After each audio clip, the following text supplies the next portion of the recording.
ఇది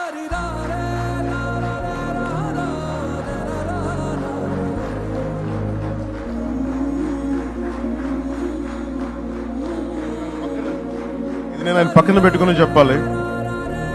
ఆయన నలిగిపోయారు. జైల్లో చూశాను ఆయన.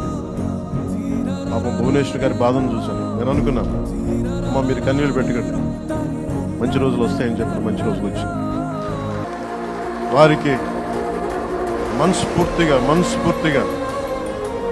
వారికి నా హృదయపూర్వక శుభాకాంక్షలు. మీరు అద్భుతమైన పాలన ఇవ్వాలి అందరికీ మనస్ఫూర్తిగా నేను తెలియజేసుకున్నాను.